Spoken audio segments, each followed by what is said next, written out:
Najstarija unuka ima 10 godina. Da li ona već polako preslušava dedine numere? Moja unuka najstarija, za nju vredi živeti. Da li to znači da je krenula dedinim stopama, pa ste možda posebno vezani za nju? Ja mislim, znate šta mi je rekla moja mama?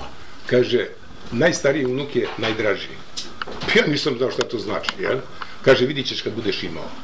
I moja najstarija unuka je osobica koja je jako vezana za ono čime se ja bavim, jako dobro pamti, upija i to nju strašno zanima. I ona kad je imala godinu dana, ja sam joj kupio jednog konja za trke, koji je bio otpisan već jednog mog druga, koji je umro čovekov, konj je ostao, i ja kažem, ajde, ja ću njega pogledati po unutki za rođendan, i on je bio 8 godina šampion. Eto, to je slučajnost, jeli? I moja unuka voli konje, voli muziku, govori 2-3 jezika i vrlo je zadovoljna kad može da dođe ovamo kod mene. A s obzirom na to da oni ne žive u Srbiji, da li su nekada bili u prilici da budu na nekom vašem nastupu? Oni su vrlo često bili na mojim nastupima, ona je sa 5-6 godina već bila i na mom nastupu u Sava centru.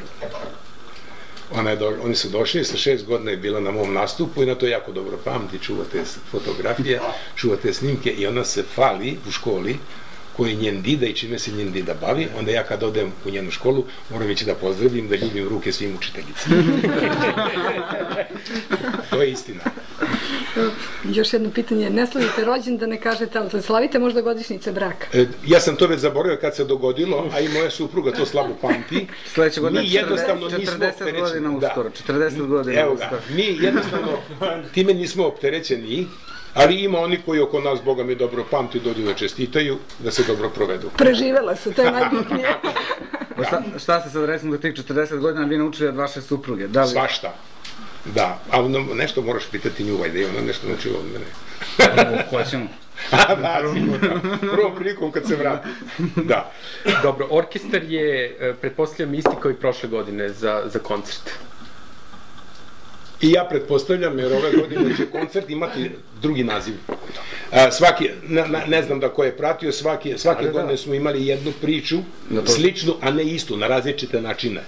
A ove godine imamo opet jednu drugačiju priču, s tim što iza leđa mojih mora da stoji 20, odnosno 21 najbolji tamburaš. Da, to sam pitao. To mora biti, jer koliko god oni hteli ili ne hteli, sad moraju. Dobro, okej, to je to. Tako, kolege. Evo, ja samo još jedno pitanje vezano za vinariju i vezano za saradnju sa gospodinom Zegerom. Kako uopšte je došlo do saradnje sa njim i kako uopšte je došlo čovek, eto, odlučio da baš ovde... Pametni ljudi koji su me uvukli u sve ovo, oni su napravili veze sa tom gospodom, a ja sam samo njih prihvatio i shvatio sam da je to slučajnost koja se desila najbolja.